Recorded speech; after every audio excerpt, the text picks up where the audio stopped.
We're concentrating on contrarian picks, punt plays, and great value picks. These are my NFL DFS picks for Week 15.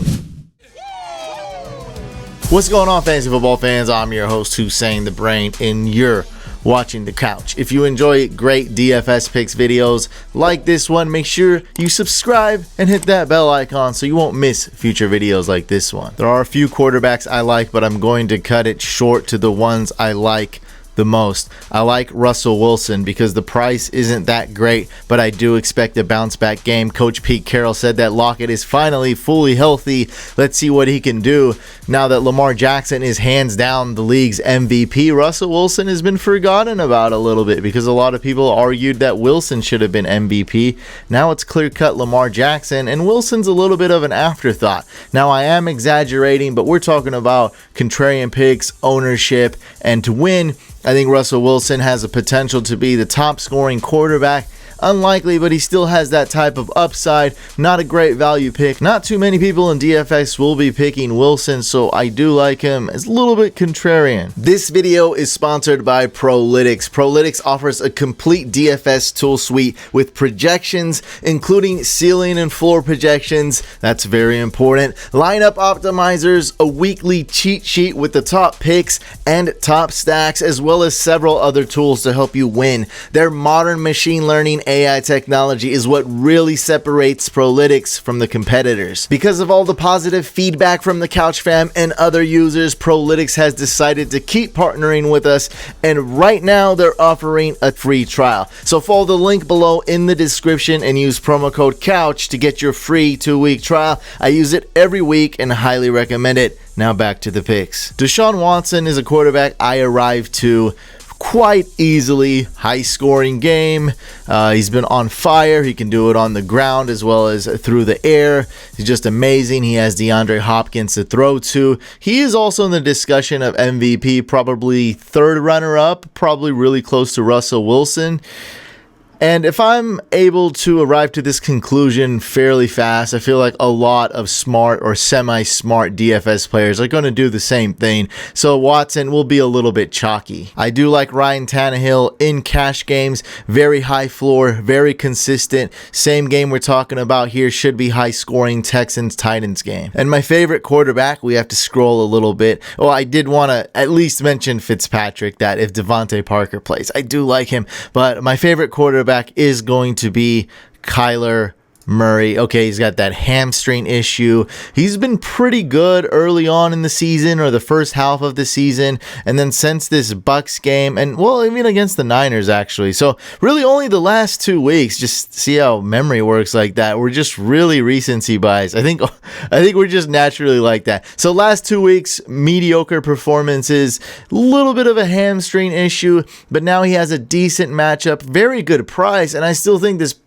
value is going to be overlooked because there are a few more other better quarterbacks out there, such as Ryan Tannehill. He's not going to quite get the ownership that he deserves to get. I project him to be a top 5 quarterback this week. The price is right. The ownership is right. I do like him in GPP, and he's going to give us just a little bit of salary relief. Cardinals do run the most plays. They're at home. They're up tempo, so no weather conditions will be affecting this game. I love Kyler Murray, my favorite pick for quarterbacks in DFS. Every single one of these quarterbacks here, so that's 1, 2, 3, maybe not so much Nick Chubb, but still I do like Nick Chubb. 4, 5, 6, 7, 8, 9, 10. All 10 of the highest priced running backs in the main slate are good. I'm not going to go over all 10 of them. I'm going to kind of narrow it down to 2 or 4. The 2 I want to talk about really quick are Josh Jacobs, priced at $7,000. He has a Q next to his name. He has a questionable tag next to his name. Derrick Henry, $8,500, questionable tag next to his name. Because of these questionable tags, the ownership for these 2 running backs will be down. Therefore, you can get a little bit of a contrarian thing going on here. Great matchups. They'll get a lot of carries. I do have some trust in them. Now, Derrick Derrick Henry does scare me a little bit because his price is very high. Therefore, his value is not going to be that good. And that's why I do like him as far as GPPs go. Same thing with Josh Jacobs. Hasn't been performing that well last few weeks. Doesn't have the highest of ceilings. And with this questionable tag, he's going to be able to give us a little bit of salary relief while also not being highly owned. Now, we're going to run into Chalkland right here, but I do love these two players a lot. And that's Saquon Barkley, 7,700. In cash games, he's okay. Even better in GPPs. His ceiling is about 30 fantasy points. His floor is about 11 fantasy points. And that's what we like in GPPs. This is a dream matchup. I have him in season-long leagues in the playoffs, so I'm really rooting for him. But I am realistic. I'm not being biased. His floor is 11. You can even say 9, but I think the matchup's too sweet to go that low. Yeah, floor of 11, ceiling of 30. We're hoping for that ceiling of 30 when we do pick him for GPPs. And then we have Chris Carson, who, this has got to be chalk. Look at this. Panthers 32nd. Allowing the most fantasy points to running backs. And Rashad Penny is injured, and the price isn't that bad. So Carson, he can catch the ball, he can run the ball. Seahawks are a run-first team. They should win. So expect Carson to get a heavy dose of carries, snaps, and even probably targets in the passing game. Great value. Just keep in mind, this will be a chalk pick. Moving on to some cheaper picks. If you follow along the podcast, by the way, we do have a podcast. It's called Fantasy Couch Podcast. Me and Mike, my co-host, co-founder of Couch, we're both all in when it comes to Raheem Mostert. We're deep into this. All of our chips are in. The car keys are on the table, are in the pot. And there's no turning back now. Raheem Mostert, 5,200, starting running back on the Niners. Niners are a really good team. Niners are a really good running team. And heavy favorites going against the Falcons. I do like Raheem Mostert. I think the two knocks, if we had to find two cons to Mostert, is he's not the best pass catching back. Probably why he wasn't the starter earlier on. Also, the Niners have pretty much been going running back by committee this year, but I think that's shifted, and I think Raheem Mostert is going to be the guy. Still, even if we do see a little bit of a committee, this team is so good at running the football, and Raheem Mostert is the toughest runner right now in the league. He really wants it. I'm going all in, 5,200. Great value, great opportunity. And Kyle Shanahan has been known to make really good pass catching backs out of bad pass catching backs, a la Carlos Hyde a couple years ago. Really showcased his skills and shipped him off to, where was it, Cleveland? I don't even remember. Was that guy plays in a different team every single year? Sometimes he plays for 2 or 3 teams in a single year. But he does create good pass catching backs. Just look at Kyle Juszczyk, how great of a receiver he is in Kyle Shanahan's scheme. So maybe this guy gets 4 receptions on top of balling out on the ground. For some punts, I have 2 for you. 3,900. Chris Thompson. If the Eagles can somewhat stop or contain Adrian Peterson, we know this team relies heavily on the running back position.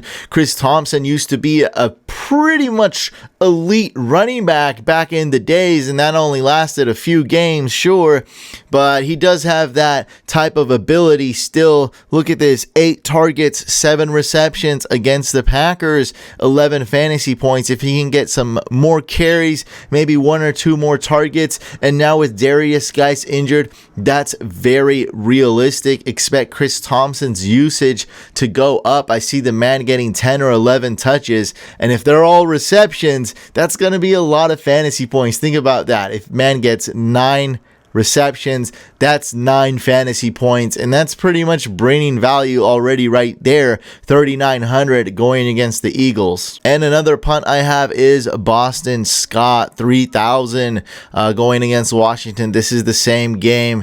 We know that Jordan Howard is looking like he's not going to play, and Miles Sanders, he's good, but Boston Scott provided such a spark last week tough to imagine that it's not at least a 50-50 split. And think about how juicy that is just alone. Even if it's a 50-50 split at 3,000 minimum price, that's going to be a great punt for you to have. Tons of salary relief. No trust in Boston Scott, but the ceiling is pretty high. He can easily get you 20 fantasy points. Guess what he did last week? 24.8 fantasy points against the Giants. Pretty much was one of the main factors why they won this game and the Eagles beat the Giants week 14. He kind of saved their season. For wide receivers, all the ones at the top, pretty much like running backs, are really good. So I'll talk about the ones that aren't as well known, some best values and some punt plays. Really quick, did want to touch up on Cooper Kupp. If you have any information about Kupp, please let me know. He played in just under 29% of offensive snaps last week. That's extremely low. I don't know what's going on with this guy. Is he going to play his snaps? I don't know. I know that Higbee's probably going to be involved a lot. Robert Woods is looking like the wide receiver one. Maybe Cooper Kupp is tired, or he's not healthy, or Sean McVay's doing some weird stuff that's working. I don't know what the deal is with this guy, but if he doesn't get more than 29% of offensive snaps, I can't have him in my lineups. Moving on to some cheaper picks. At 5,500, we have Christian Kirk, who gets a ton of targets. And because I do like Kyler Murray, I got to automatically like Christian Kirk, the number one receiver on that team. Very good value right here. I think he's going to ball out. He's going to get you at least 16, 17 fantasy points. He's playing the Browns, by the way. And then we have at 4,600, D.D. Westbrook. And just really quickly, I'm going to lump some together, all these Jags wide receivers. So D.D. Westbrook, 4,600, my favorite Jags receiver. Number 2 is Chris Conley, 3,600. They're all going up against the Raiders. And then we have Keelan Cole as a punt of the week for wide receivers at 3,000. Minshew's a solid quarterback. He's playing, and of course, Chark is out. That's why all Jags wide receivers are underpriced. I like all three of them. All three of them in different ways, but all the same, I guess, because they all bring around the same value. But I did rank them for you. A couple more wide receivers. Danny Amendola at 4,100 will be a little bit chalky. Same exact scenario as Chris Carson. Look at this. Bucks allow the most fantasy points to wide receivers. And then you have Marvin Jones, who's out. So exact same scenario. And this guy's price is even cheaper. So expect him to get 7, 8, 9, maybe even more targets. Maybe even like 11 targets. He'll get a ton of receptions. And we play PPR, so we do love that. High floor. Ceiling is pretty high as well. Going up against the Bucks, some things can happen. Bucks allow a lot of touchdowns through the air. And then we have Justin Watson, same game right here. So people will pick Rashard Perriman from time to time. We'll see a little bit of ownership here, but I'm not going with Perriman. I'm going with Justin Watson. I stalled enough to find him. Lions defense, not that good. Justin Watson actually out-targeted Perriman week 14, and that gives me enough confidence that, hey, I like this as a punt play, as a value play. He's only priced 3,700, and Winston's gonna play, even though he has a hairline fracture in his thumb. He's good to go. For tight ends, I'm going to be avoiding more than likely guys like Kelsey and Kittle. And not because I don't like them. I love the top 3 or 4 names on here. The top 4, I think, are all elite. It's just that when you have Kelsey priced at 6,500 in a GPP, that means he's going to need to score 30 fantasy points. That means if he doesn't score over 20 fantasy points, you're going to get an F. There are tight ends half the price of Kelsey, so theoretically, Kelsey scores 30 points. We can get around that same value if a tight end with half that price scores 15 fantasy points. So we're looking at cheaper options, and there's far too many for me to spend up for a guy like Kelsey. So instead of giving you some analysis on the top 4 guys, why I like them, I think it's pretty obvious. They're all really good. I think Darren Waller is worth consideration because he's much cheaper, $1,000 cheaper than Kelsey. So we don't really have that situation with him. If he puts up over 20 fantasy points, that could still win really big in a GPP. Not the same thing with Kelsey. Waller 5,500, Kelsey is 6,500. So let's scroll down just a little bit. We have Njoku 4,200. he didn't get a lot of snaps and he was very rusty. He had a terrible performance his first game back, but I think he's been practicing more, and I really do think his snaps will increase. The floor, the trust is not there. It's pretty low, but the ceiling is very high. Only about 2 tight ends didn't ball out against the Cardinals. David Njoku is going against the Cardinals. He's priced at $4,200. The price is about what it should be. Floor is low, ceiling is high. We don't know what's going to happen here with Njoku. Now, if he wasn't rusty, if he was getting a ton of snaps, he'd be very chalky, but hey, we don't know, and that's why I do like him. We have Tyler Higbee at $3,900. Just got word that Gerald Everett is out, so Higbee is going to be getting a ton of snaps, a ton of targets, and he's been looking pretty good. Over 20 fantasy points each of the last 2 games. Gonna be really tough to beat that. And Dallas, you can the tight end can score against Dallas. They're not that good at defending the tight end position in fantasy. Another tight end I like is Jacob Hollister, purely because of the contrarian pick. I think we have a couple tight ends that are better than Hollister that are priced higher, and a couple tight ends that are priced cheaper that are better than Hollister. So I think he will be a super contrarian pick. Hollister is in the discussion of being a tight end 1 in fantasy, as we're talking about a per game basis, since he's been the starting tight end. Kind of fallen off the past 3 weeks, but he can do it. Remember, his quarterback is Russell Wilson. Like him as a contrarian pick. Caden Smith, I don't really want to talk about him. Evan Ingram is out and Rhett Ellison is out, so we do have Caden Smith, but just me being all mopey about Caden Smith means he's probably not going to be owned. Be like 2% ownership. So yeah, I guess, yeah, let's get excited. It'll be a contrarian pick. Jonnu Smith, $3,500. He's just pretty much nobody likes this guy, so he won't be owned that much. He did have a decent game last week. He was really doing bad, and then he kind of saved face a little bit. Got you 12 fantasy points against the Raiders, but Tannehill likes to spread the ball a lot, and they like to give it a lot to Derrick Henry if he's healthy. So the super cheap tight end is going to be Ian Thomas again. And yeah, Greg Olson's out. Ian Thomas is playing $3,100. Super cheap, will give you a ton of salary relief. Moving on to defenses, my favorite defense is going to be the Eagles at $3,400 going against Washington. I feel like the upside is there. The floor is not, but that's pretty much with every defense. Sure, we can say this defense is safe and has a higher floor, and most do when it comes to the Eagles, who don't have a good floor. But as far as defenses, I tend to go cheaper. I'd rather save and just risk it with the floor, with the ceiling, whatever. Cash game GPP. I like the Eagles D a lot. And I didn't want to just end it there. I did want to mention just a few other options for you guys. I like the Patriots, $4,000 going against the Bengals. I do like the Niners, $3,800 going against the Falcons. Seahawks I'll probably avoid, but they're not that bad. Buccaneers, very good defense, $3,600 going against David Blau and the Lions. Keep in mind also Marvin Jones is out, and basically all the running backs on the Lions are banged up. And yeah, I already talked about the Eagles. Packers, not so bad. Could be a low-scoring game. 3,000 going up against the Bears. Trubisky's been on fire, but the defenses going up against him have been trash. They didn't play him well. Trubisky didn't look so confident. He doesn't quite have that swagger yet. Not counting him out fully. He might be able to redeem himself. This is the best test for Trubisky. If Trubisky can play well against the Packers, lead the Bears to a victory, I would just say Trubisky's the real deal. This is going to be a tough game.